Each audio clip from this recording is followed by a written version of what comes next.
I just wanted to share my experience with this in case anyone else is considering it, because I have been riding it in normal day-to-day situations, and there are a few things I wish I had heard in a straightforward way before I got on it.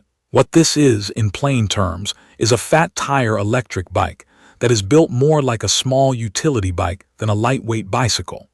I see it making the most sense for someone like me who wants electric help for commutes, errands, and casual trail rides, but still wants pedals there when I feel like contributing. If you live somewhere flat, you might not need something this heavy. If you deal with hills, rough pavement, gravel paths, or you just want a more planted ride, this style starts to make more sense. The first thing I noticed is the stance. With the 20-inch wheels and the 4-inch wide tires, it sits squat and stable. It does not feel twitchy. It feels like it wants to go straight, and that is a good thing for comfort. The frame feels solid, and it honestly comes across like it is built to take some knocks. That said, you definitely pay for that with weight. Moving it around without riding it is the least fun part. If you have stairs, a small apartment hallway, or you plan to lift it into a vehicle often, that is something to think about. I can manage it, but I do not pretend it is convenient. Setup was easier than I expected, mostly because the main body was already together. I still had to put on the handlebars, pedals, the front fender, and the headlight, and then get everything tightened and aligned the way I like. It was not hard, but I did take my time because I do not like guessing when it comes to a bike. I pumped the tires, checked the brakes, and made sure nothing was rubbing. After a short test roll, I did another quick pass to re-tighten a couple of things. That is normal for a bike like this, and I recommend doing it even if you are tempted to just ride right away. In daily use, the thing I keep coming back to is how it rides over imperfect surfaces. The fat tires take the edge off cracks and potholes, and the suspension helps too. I have ridden it on rough city streets, some gravel, and a couple of dirt paths that had roots and shallow ruts. It stayed composed in a way a typical commuter bike would not. You still feel big hits, of course, but it does not beat you up. The seat is also part of why I can ride it longer than I expected. It is wider and softer than most stock bike seats I have used.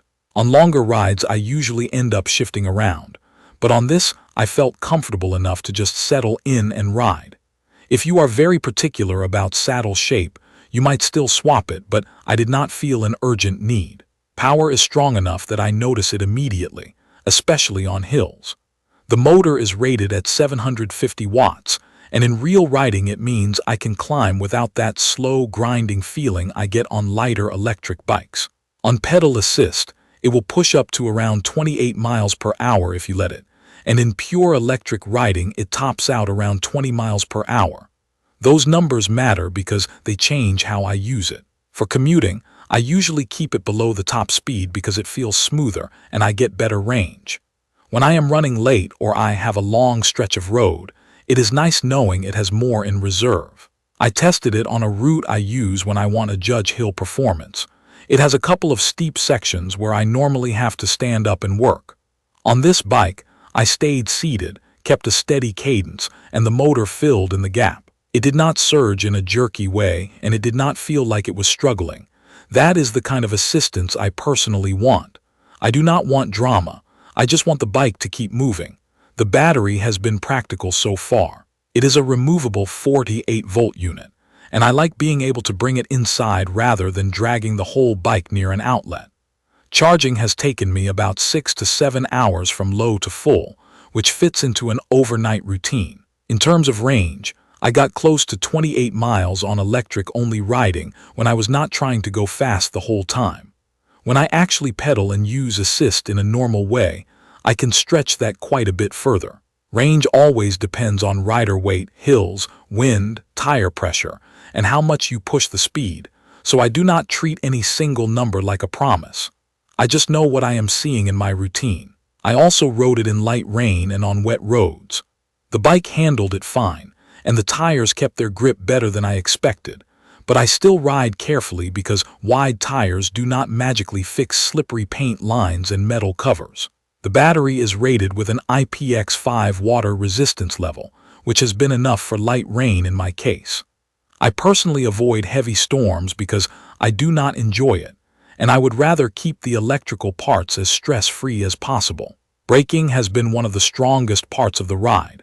It uses hydraulic brakes, and in real terms, it means the lever feel is more consistent and stopping takes less effort from my hands.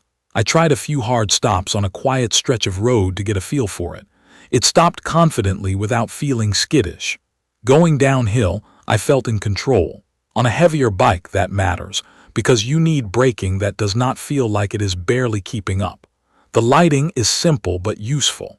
The front light is bright enough for me to be seen, and to see what is right in front of me at night on slower streets.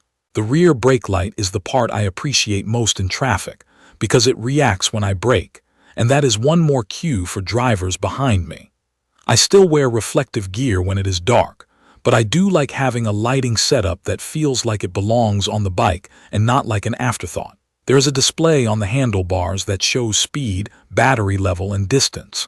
I check it more than I thought I would, mostly for battery level and speed. It is readable while riding, and it has been accurate enough for my purposes. It also tracks total mileage, which is useful for maintenance. If you forget when you last checked bolts or brake pads, mileage helps.